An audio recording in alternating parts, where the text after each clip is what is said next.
The morning sun cast long shadows across the pristine gardens of Kensington Palace as Captain James Morrison adjusted his ceremonial uniform for what he believed would be another routine day protecting the royal family. 23 years of dedicated service had taught him to read the subtle signs of trouble, but nothing could have prepared him for what was about to unfold on this seemingly ordinary Tuesday. Princess Charlotte, now 18 and radiating the grace that had charmed the world since her birth, was scheduled for a private photography session in the palace's rose garden. The session was meant to commemorate her upcoming gap year before university, a milestone that had the entire royal household buzzing with quiet excitement. James had been personally assigned to her security detail, a responsibility he carried with the utmost pride and dedication. As Charlotte emerged from the palace's side entrance, James noticed something different about her demeanor. Usually bright and engaging with the staff, she seemed distant, almost fragile. Her normally perfect posture appeared slightly hunched, and there was a pallor to her complexion that concerned him. When their eyes met, he saw something that made his trained instincts sharpen with worry, fear. "Your Royal Highness," James greeted her with his customary bow, "the photographer has been setting up for the past hour. The lighting in the East Garden is particularly beautiful this morning." Charlotte managed a weak smile, but James noticed her hands trembling slightly as she clutched her small handbag. "Thank you, Captain Morrison. I appreciate your attention to detail as always." Her voice, usually clear and confident, carried an unusual tremor that immediately put James on high alert.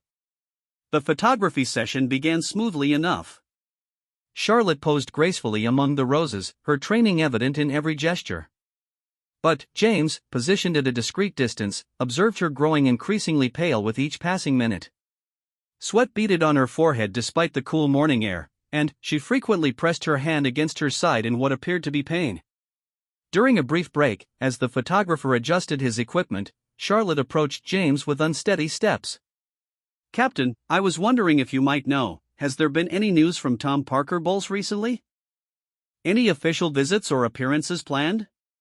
The question struck James as odd. Tom, Camilla's son from her first marriage, had always maintained a relatively low profile compared to other members of the extended royal family. His work as a food writer and critic kept him largely out of official royal duties, though he occasionally appeared at family gatherings and state functions. "I haven't received any briefings regarding Mr. Parker Bowles, Your Highness." "Is there something specific you need to know? I could make inquiries through the appropriate channels." James studied her face carefully, noting the way her jaw tightened at his response. No, that's quite all right. I was just curious." Charlotte turned away quickly, but not before James caught sight of tears threatening to spill from her eyes. Every instinct screamed that something was seriously wrong, but his position demanded he respect royal privacy unless directly asked for help. As the session resumed, Charlotte's condition visibly deteriorated. Her poses became forced, her smile strained. The photographer, a seasoned professional who had worked with the royal family for years, began showing signs of concern. He suggested several breaks, but Charlotte insisted on continuing, driven by what seemed to be desperate determination to complete the task. James found himself torn between his duty to maintain appropriate distance and his growing certainty that the princess was in real distress. His radio crackled softly with routine security updates, but he found it increasingly difficult to focus on anything other than Charlotte's declining state. Her movements had become sluggish, and she was now openly pressing her hand against her abdomen with obvious discomfort. The breaking point came without warning. Charlotte was posing beside a magnificent climbing rose when she suddenly stopped mid-gesture, her face contorting in pain. James took an immediate step forward, his hand instinctively moving toward his radio, but Charlotte held up a shaky hand to stop him. "I'm fine," she gasped, though clearly she was anything but fine. "Just give me a moment." But the moment stretched into something far more serious. Charlotte's breathing became labored, and the color drained completely from her face.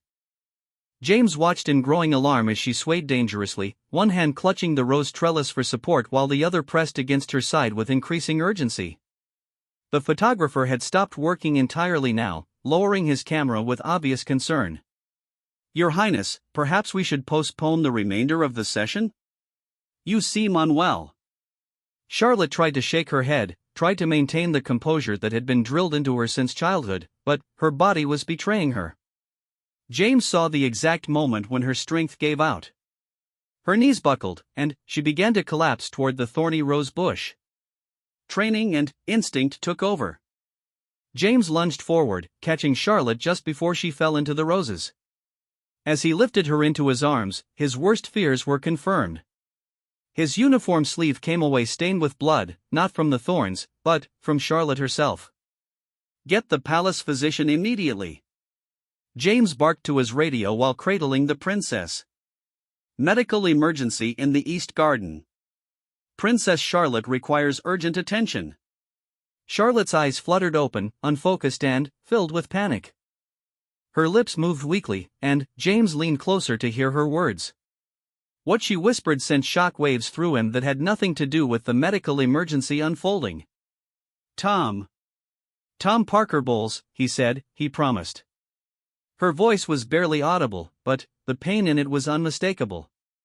"He said no one would ever know, that it would be our secret." James felt his blood run cold. In all his years of service, through scandals and secrets, public triumphs and private tragedies, he had never heard anything that chilled him quite like those few whispered words. The implications were staggering, and he realized that what he was witnessing might be far more complex than a simple medical emergency. Charlotte's hand gripped his arm with surprising strength for someone in her condition. "Please," she whispered urgently, "don't tell anyone what I said. Promise me you won't tell anyone about Tom." The palace physician arrived within minutes, accompanied by a full medical team. As they worked to assess Charlotte's condition, James found himself grappling with a terrible dilemma. His duty was to protect the royal family, but from what? And who was he supposed to protect them from when the threat might be coming from within? As Charlotte was carefully lifted onto a stretcher, she lost consciousness entirely. The blood loss was significant enough that the medical team's faces showed serious concern. James stood frozen, watching the young woman he had sworn to protect being rushed toward the palace's medical wing, her whispered words echoing in his mind. The photographer, shaken by what he had witnessed, approached James hesitantly. "Captain, I want you to know that I won't speak of what happened here to anyone. The royal family's privacy is paramount." James nodded absently, his mind racing. Privacy. Secrets. Tom Parker Bowles. A young princess bleeding and collapsing while speaking a man's name with obvious distress. The pieces of a puzzle he didn't want to solve were beginning to form a picture that made his stomach turn. As the garden returned to an eerie silence, James remained standing among the roses where Charlotte had fallen. Blood droplets on the pristine petals caught the morning sunlight like tiny rubies, a stark reminder that something had gone terribly wrong in what should have been a safe, controlled environment. His radio crackled with updates from the medical team. Charlotte's condition was stable but serious. She was being prepared for immediate transport to a private hospital where more extensive care could be provided away from potential media attention. Standard protocol for royal medical emergencies, but James knew there was nothing standard about what had just occurred. The weight of Charlotte's whispered plea pressed heavily on his conscience. She had begged him not to reveal what she had said about Tom Parker Bowles, but, as her protector, how could he ignore information that might be crucial to her well-being? The conflict between his duty to the institution of the monarchy and his duty to protect an individual member of that institution had never been more stark. As James began the process of securing the scene and filing his incident report, he made a decision that would haunt him for days to come. For now, he would honor Charlotte's request for silence. But he would also begin his own discreet investigation into Tom Parker Bowles and his recent interactions with the princess. Something had happened between them, something serious enough to cause Charlotte physical and emotional trauma. And James Morrison, veteran royal protection officer, was determined to find out what that something was, even if it meant uncovering truths that the royal family would prefer to keep buried forever. The morning sun continued to shine on Kensington Palace's gardens, but, for James, the day had taken on a darkness that no amount of light could dispel. As he walked back toward the palace, his mind was already working through the implications of what he had witnessed. Charlotte's collapse was just the beginning. The real challenge would be protecting her from whatever had caused her to whisper Tom Parker Bowles' name with such obvious pain and fear. In his pocket, his phone buzzed with an encrypted message from Palace Security Headquarters, media blackout in effect. Official statement: Princess Charlotte experienced minor dehydration during outdoor photography session. Currently resting comfortably. No further details available. James stared at the message, knowing it was a carefully crafted lie designed to protect the royal family from speculation and scandal. But it also meant that whatever had really happened to Charlotte would remain hidden, at least for now. The question that haunted him was whether that protection was keeping her safe or enabling her continued harm. As he entered the palace corridors, James made a silent vow. He would uncover the truth about Tom Parker Bowles and Princess Charlotte, whatever the cost to his career or his relationship with the royal household. The young woman he had caught in his arms deserved nothing less than complete protection, even if that protection had to extend to threats from within the very family he had sworn to serve. 3 days had passed since Princess Charlotte's collapse in the Rose Garden, and Captain James Morrison found himself walking a tightrope between his official duties and his growing personal investigation. The princess remained in the private wing of London's most exclusive medical facility, where a carefully selected team of doctors worked under strict confidentiality agreements to address what had been publicly described as exhaustion and dehydration. James knew better. The blood loss, Charlotte's physical condition, and, most importantly, her whispered mention of Tom Parker Bowles suggested something far more serious than the sanitized version being fed to the media. His years of experience had taught him that when royals collapsed while bleeding and speaking someone's name in obvious distress, there were usually darker truths lurking beneath the surface. The morning briefing at Scotland Yard's specialized Royal Protection Unit felt different now. Commander Sarah Walsh, a 20-year veteran who had overseen security for 3 generations of the royal family, delivered updates with her usual efficiency, but James detected an underlying tension that hadn't been present before Charlotte's incident. Princess Charlotte's medical team reports continued improvement, Commander Walsh announced to the assembled officers. Her return to public duties is expected within 2 weeks, contingent on her physician's final clearance. Until then, we maintain standard protocol with enhanced privacy measures. James raised his hand carefully.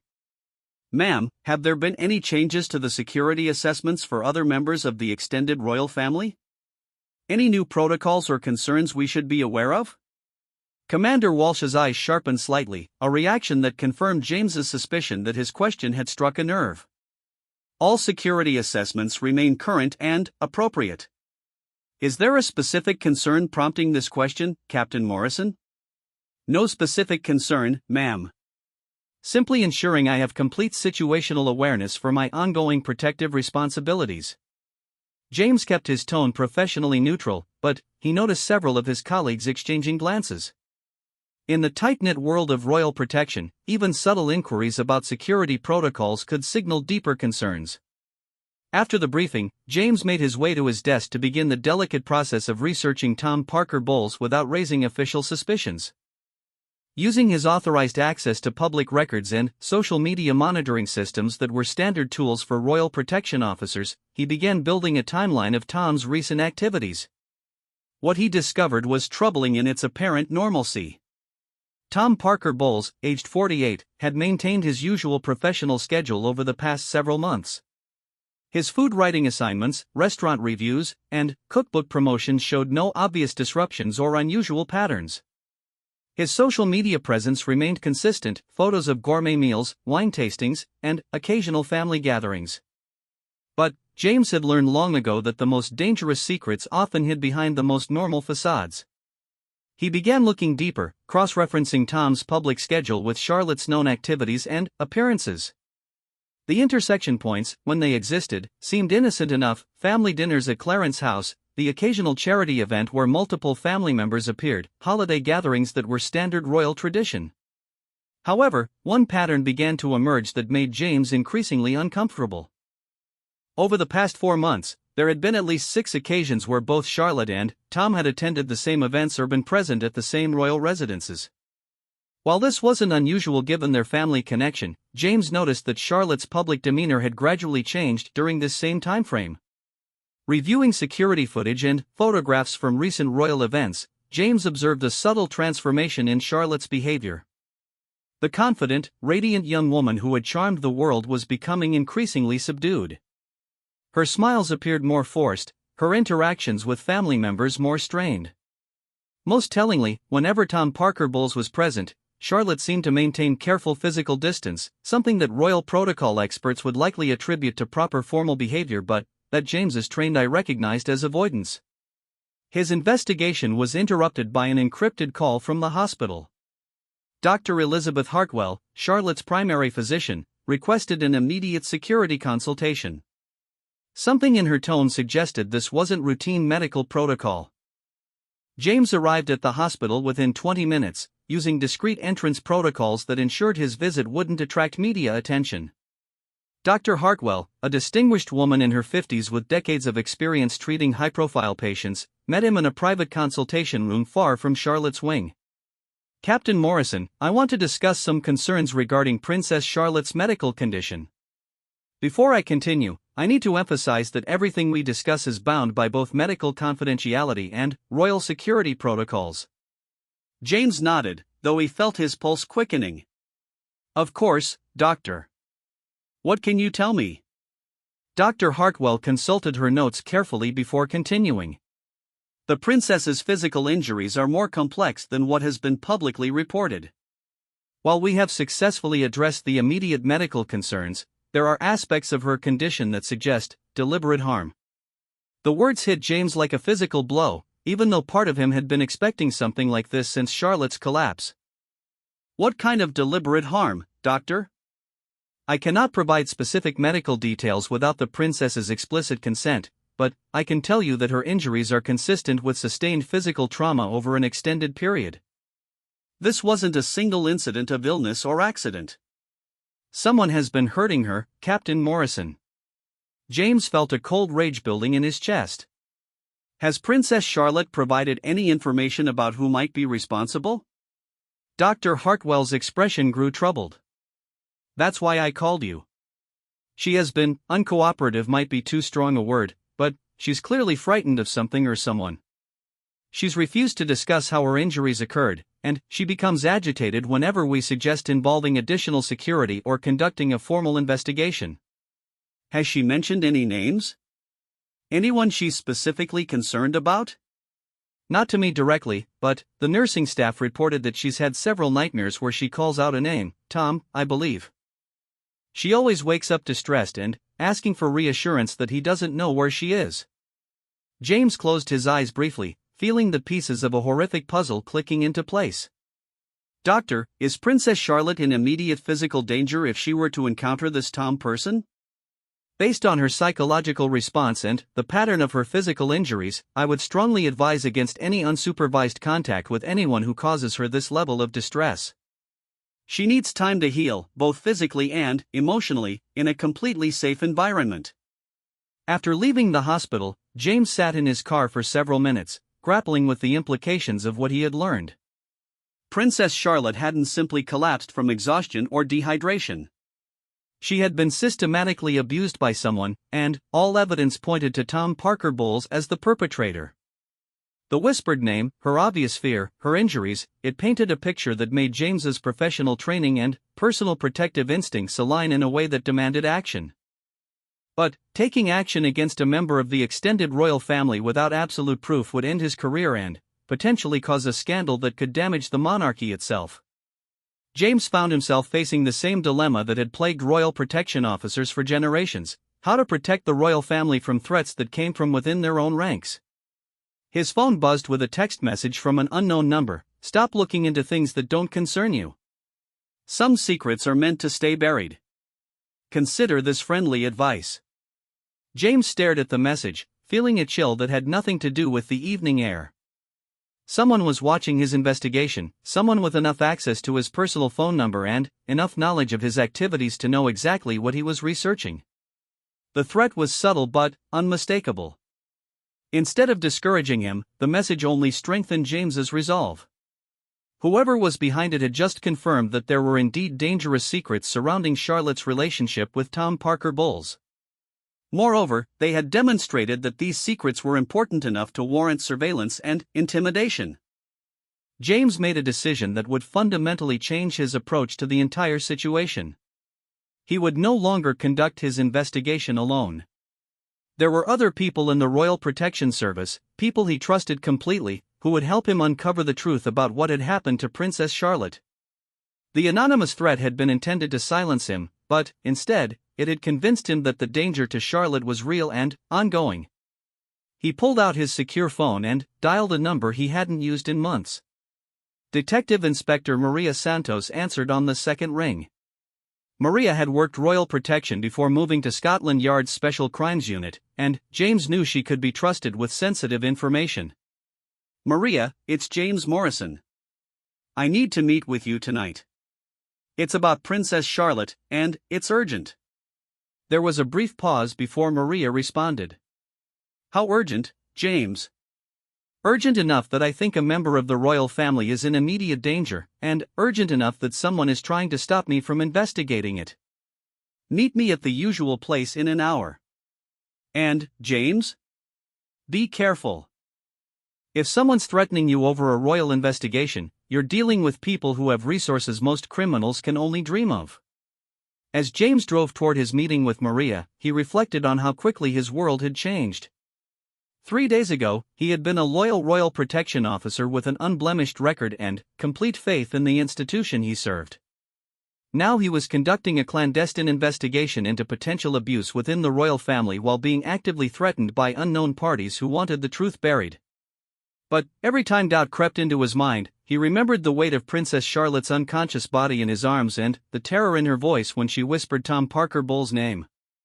Whatever the cost to his career or his relationship with the royal household, he was committed to ensuring that no one would hurt her again. The evening London traffic provided cover for counter-surveillance techniques James hadn't used since his military days. By the time he reached the discreet cafe where he was meeting Maria, he was confident that he hadn't been followed. But the anonymous threat had taught him that his adversaries possessed sophisticated capabilities, and he could no longer assume that any of his communications or movements were truly private. As he walked into the cafe, James carried with him the burden of knowledge that could potentially destroy careers, end marriages, and shake the very foundations of the British monarchy. But he also carried the determination to protect a young woman who had asked for his help in the most desperate way possible. The investigation into Tom Parker Bowles and his relationship with Princess Charlotte was no longer a matter of curiosity or professional diligence. It had become a race against time to uncover the truth before whoever was protecting Tom's secrets decided that Captain James Morrison posed too great a threat to be allowed to continue his work. Charlotte's safety, James's career, and the reputation of the royal family now hung in the balance, and the next few hours would determine whether justice could be achieved or whether powerful forces would succeed in burying the truth forever. Detective Inspector Maria Santos had chosen their meeting location carefully. The small cafe in Bloomsbury attracted an eclectic crowd of university students, writers, and professionals who were too absorbed in their own conversations to pay attention to two people discussing sensitive matters in hushed tones. As James settled into the corner booth where Maria was already waiting, he noticed she had positioned herself with clear sightlines to all entrances, old habits from their shared years in royal protection.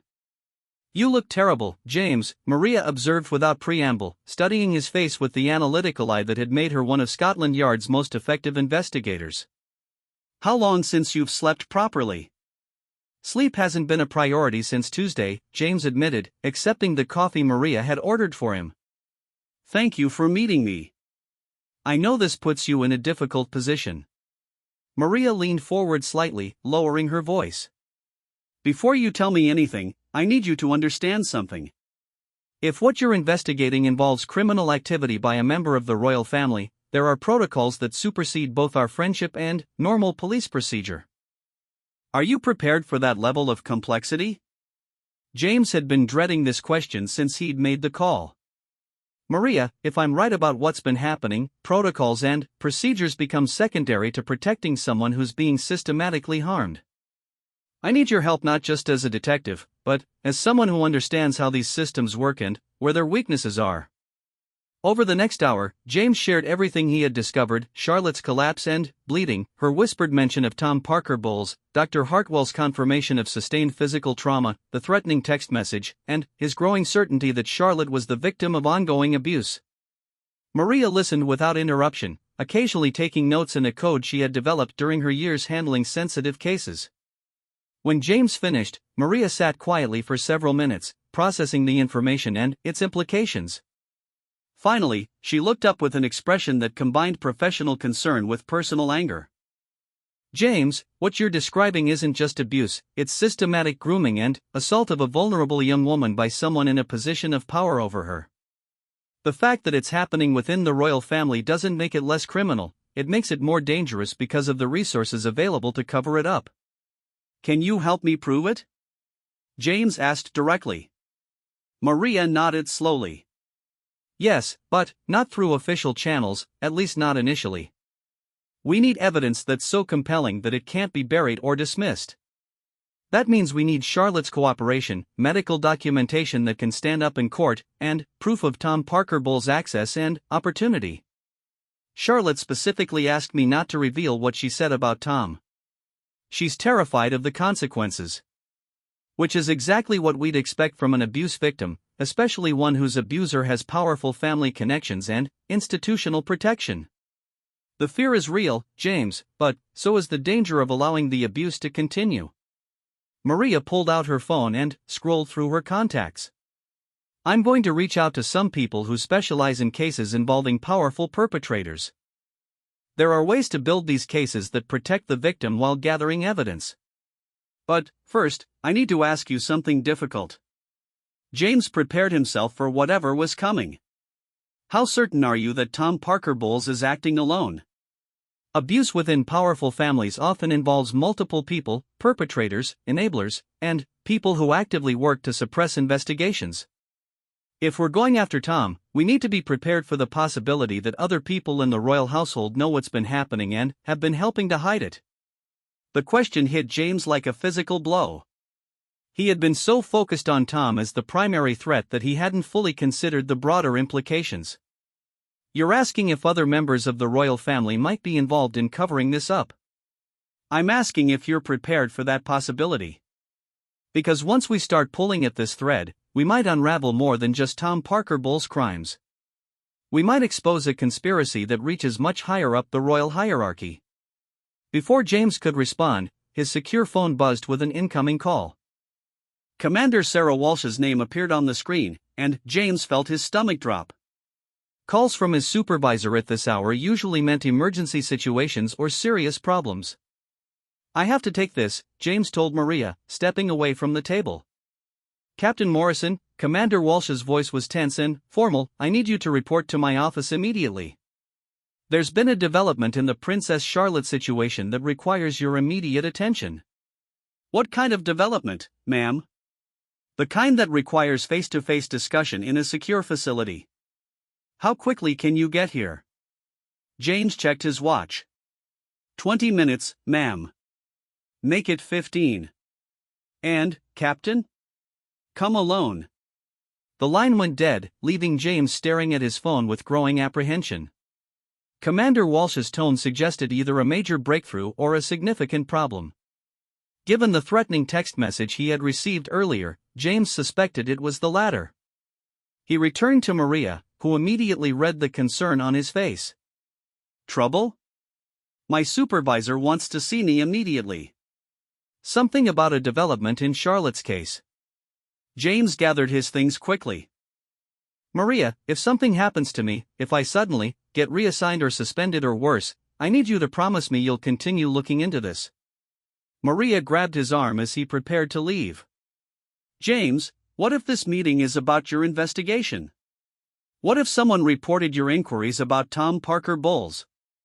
The possibility had occurred to James, but he couldn't avoid the meeting without essentially confirming any suspicions his supervisors might have. Then, I'll have to deal with the consequences. But, Charlotte's safety is more important than my career. Don't be noble, be smart. If they confront you about the investigation, admit nothing unless you're absolutely certain they already have proof. And, remember, you're not just protecting Charlotte anymore. You're protecting the integrity of the entire Royal Protection Service. James nodded grimly and headed for the door, but Maria's voice stopped him one final time. James? Watch your back. People who abuse members of the royal family and people who cover up those crimes don't hesitate to eliminate threats to their security. You've become a threat. The drive to Scotland Yard felt longer than usual, giving James time to prepare for multiple scenarios. Best case, Commander Walsh had received new information that would help his investigation. Worst case, his own activities had been discovered, and he was walking into a trap designed to end his career and silence his inquiries. The Royal Protection Unit's offices were eerily quiet for a weeknight, with only essential security staff on duty. Commander Walsh's office was located in a section of the building designed specifically for handling classified royal security matters, complete with soundproofing and electronic surveillance countermeasures. Commander Walsh was not alone when James arrived. Seated across from her desk was a man James didn't recognize, late 50s, expensive suit, the kind of calm composure that suggested either high-level government service or private security work for powerful clients. "Captain Morrison, thank you for coming so quickly," Commander Walsh began formally. "I'd like you to meet Mr. Charles Whitfield from the Cabinet Office. He has some questions about your recent activities." James felt his training kick in, maintaining neutral body language while his mind raced through possibilities. The Cabinet Office's involvement suggested this situation had escalated far beyond normal royal protection protocols. Mr. Whitfield studied James with sharp, intelligent eyes before speaking. "Captain Morrison, I understand you've been conducting inquiries related to Princess Charlotte's medical condition and certain members of the extended royal family. I'm here to discuss the national security implications of those inquiries." "National security implications, sir?" "The stability of the British monarchy is considered a matter of national security, Captain. Investigations that could potentially damage that stability, regardless of their intent, must be carefully managed to prevent unintended consequences." James realized he was being warned off, but the formal language and bureaucratic setting suggested this was more than a simple threat. "Sir, if there are national security concerns, shouldn't that make a thorough investigation more important rather than less?" "Mr. Whitfield exchanged a glance with Commander Walsh before responding. "Captain Morrison, I'm going to share some classified information with you in the hope that it will help you understand the complexity of this situation. Tom Parker Bowles has been under discreet surveillance by MI5 for the past 18 months as part of an ongoing investigation into certain financial irregularities." James felt the ground shifting beneath his feet. "Financial irregularities, sir?" "Money laundering, specifically." "Substantial sums moving through offshore accounts connected to his food writing business. We believe he's been manipulating his relationship with the royal family to facilitate these transactions, using royal events and connections as cover for meetings with criminal associates." The information was staggering, but James immediately saw the problem. "Sir, if Tom Parker Bowles is under investigation for financial crimes, that doesn't address the evidence suggesting he's physically harming Princess Charlotte." Mr. Whitfield's expression hardened. "That's where national security concerns override other considerations, Captain. If we move against Tom Parker Bowles prematurely for any reason, we lose our opportunity to uncover the full extent of his criminal network. The financial crimes we're investigating involve millions of pounds and connections to international criminal organizations." "So Princess Charlotte's safety is being sacrificed for a financial investigation?" Commander Walsh leaned forward, her voice carrying a warning. "Captain Morrison, you're walking into territory that's above your clearance level and beyond your authority. Mr. Whitfield is offering you information to help you understand why your independent investigation needs to stop immediately." James felt anger building in his chest, but he forced himself to remain professional. "What about Princess Charlotte's medical condition?" Dr. Hartwell confirmed that she's been systematically injured over an extended period. "Dr. Hartwell has been fully briefed on the national security aspects of this case," Mr. Whitfield replied smoothly. "Princess Charlotte's medical care will continue under enhanced security protocols that ensure her safety while allowing the MI5 investigation to proceed." "Enhanced security protocols that keep her isolated from anyone who might help her report what's really been happening to her?" The question hung in the air like an accusation. Mr. Whitfield's calm expression didn't change, but James noticed his hands tighten slightly on the arms of his chair. "Captain Morrison, I'm going to be direct with you because your service record suggests you can handle direct communication. Princess Charlotte's situation is being managed by people with access to information and resources that dwarf anything available to local police or even royal protection services. Your continued interference puts both her safety and a critical national security investigation at risk. James realized he was being offered a choice between his career and his conscience. Accept the official explanation and return to normal duties, or continue his investigation and face the consequences of opposing forces that included MI5 and the Cabinet Office. Sir, I need time to consider what you've told me. Of course. But, Captain, time is not unlimited. Events are moving quickly, and decisions made in the next 48 hours will have lasting consequences for everyone involved. As James left the meeting, he carried with him the weight of impossible choices.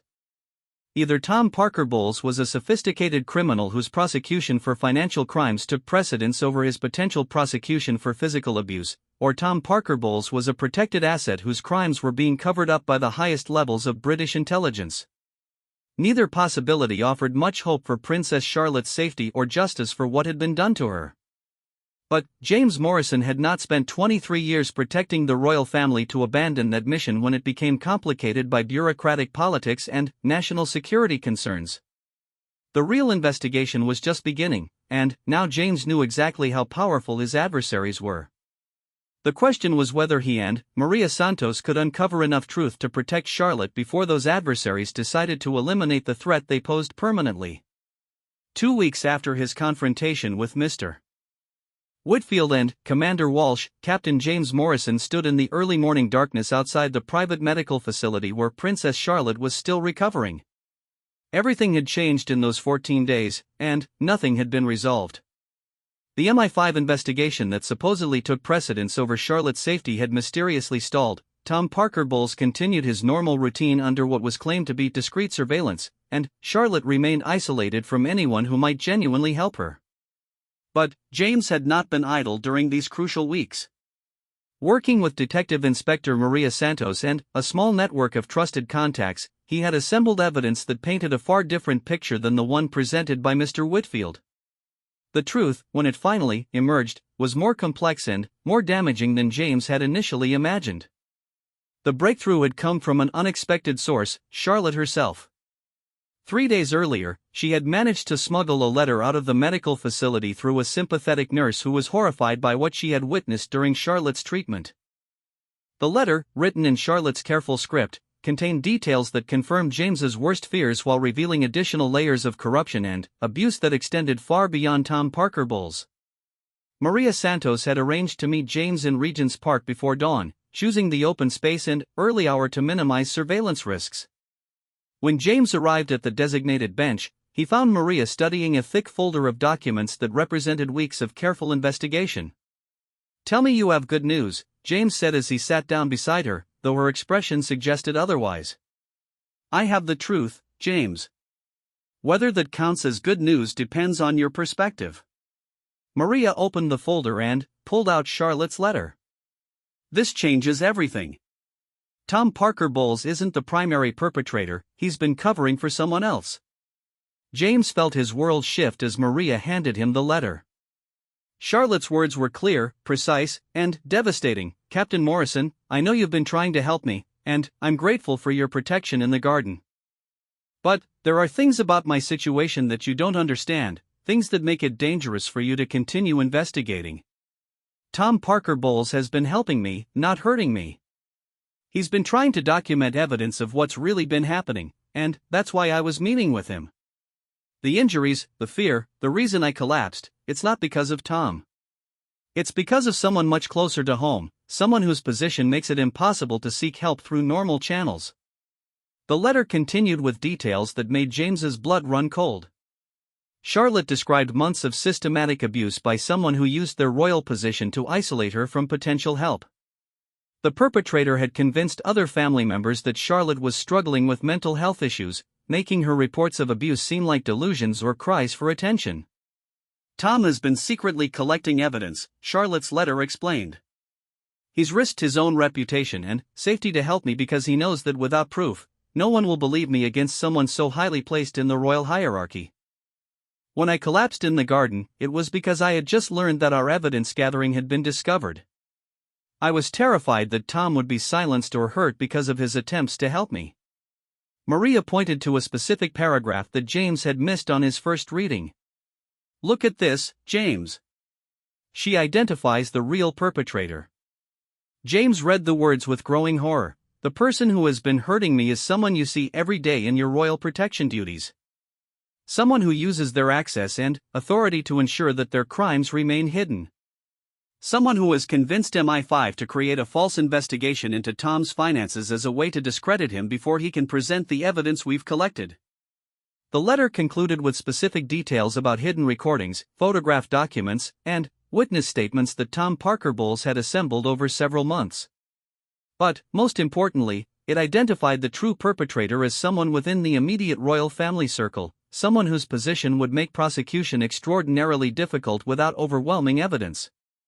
"Maria," James said slowly, "if Charlotte is telling the truth, then, Mr. Whitfield's meeting with me wasn't about national security. It was about protecting the real abuser and discrediting the people trying to expose them. It gets worse, James. I've been checking the financial investigation that supposedly involves Tom Parker Bowles. There's no evidence of money laundering, no suspicious transactions, no criminal associates. The entire MI5 investigation is fabricated. Someone with access to highly classified resources has been creating false intelligence reports to justify neutralizing Tom as a threat." James stared at the early morning joggers and dog walkers beginning to populate the park, struck by the normalcy of their activities in contrast to the conspiracy he was uncovering. "Who has that kind of access, Maria?" "Someone at the highest levels of either intelligence services or royal household management. Someone who can authorize surveillance, create false investigations, and manipulate official reports without triggering normal oversight mechanisms." Maria pulled out another document from her folder. "But here's what gives me hope, James. Tom Parker Bowles is smarter than his enemies realized. He's been creating multiple copies of everything, storing evidence in different locations, and building a network of people who can verify his claims. If something happens to him, the evidence doesn't disappear." "What kind of evidence?" "Audio recordings of threats made against Charlotte. Photographs of her injuries with timestamps that correlate to specific royal events. Financial records showing payments to medical staff for falsifying reports about Charlotte's condition. And, most damaging of all, documented communications between the perpetrator and people in intelligence services discussing how to suppress the investigation." James felt a mixture of hope and dread. The evidence might be sufficient to protect Charlotte and expose her abuser, but the conspiracy to cover up the crimes involved people with resources and authority that dwarfed anything he and Maria could muster. "Maria, if we move forward with this, we're not just fighting one criminal. We're fighting a system that includes corrupt intelligence officers, complicit medical professionals, and possibly other members of the royal family who chose to protect the perpetrator rather than the victim." "I know. But, James, look around this park. Look at all these people going about their normal lives, trusting that the institutions meant to protect them actually do protect them. If we don't act, if we let powerful people cover up crimes because they're too connected to prosecute, then we're betraying everyone who depends on justice being available to all." James made his decision with the clarity that comes from finally understanding the true scope of a problem. "What do you need from me?" "I need you to help me get Charlotte to a safe location where she can provide a complete statement without interference from people who want to silence her. And I need you to help me deliver Tom Parker Bowles' evidence to journalists and prosecutors simultaneously, so that no single person or agency can suppress it. That will end my career in royal protection. Probably. But it will also save Charlotte's life and expose a conspiracy that reaches into the highest levels of British intelligence and royal household management. Some things are more important than careers, James." Over the next hour, Maria outlined a plan that was both desperate and carefully calculated. They would extract Charlotte from the medical facility during a shift change that Tom Parker Bowles would facilitate using his family connections. Simultaneously, evidence packages would be delivered to investigative journalists at 3 major newspapers, the Director of Public Prosecutions, and the Parliamentary Intelligence and Security Committee. The plan required precise timing and absolute commitment from everyone involved. If it failed, Charlotte would likely be moved to a more secure location where she could be completely isolated, Tom Parker Bowles would be arrested on fabricated charges, and James and Maria would face charges that could result in lengthy prison sentences. "There's one more thing you need to know, James," Maria said as they prepared to leave the park. "I've identified the real perpetrator based on Charlotte's letter and the evidence Tom has collected. It's someone you've been protecting for years, someone whose position makes this betrayal particularly devastating." James felt his stomach clench. "Who?" Maria handed him a photograph that Tom Parker Bowles had secretly taken. It showed a person James recognized immediately, someone he had trusted completely, someone whose betrayal of that trust represented not just criminal abuse but a fundamental corruption of everything the Royal Protection Service was meant to accomplish. The face in the photograph belonged to someone James had defended, supported, and risked his life to protect. Someone who had used that protection and trust to commit horrific crimes against a young woman who had no one else to turn to for help. As James stared at the photograph, he realized that his 23 years of loyal service had been protecting not just the innocent members of the royal family, but also a predator who used royal privilege to escape consequences for unconscionable crimes. "Maria," he said quietly, "when we do this, when we expose everything, it's going to destroy more than just one person's reputation. It's going to shake people's faith in institutions they've trusted their entire lives." "I know. But the alternative is letting those institutions continue to be corrupted by people who use their power to hurt the innocent. Charlotte deserves better than that. Everyone deserves better than that." James folded Charlotte's letter carefully and put it in his pocket.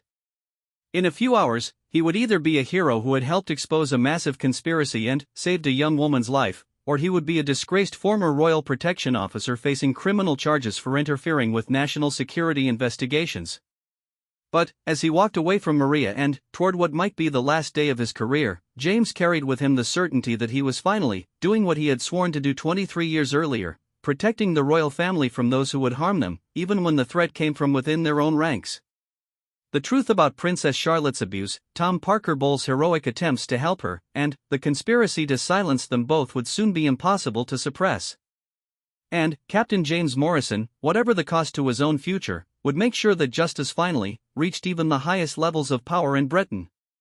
The final battle was about to begin, and, this time, the innocent would not be left to suffer in silence while the powerful escaped consequences for their crimes. This time, the truth would prevail, no matter who tried to bury it.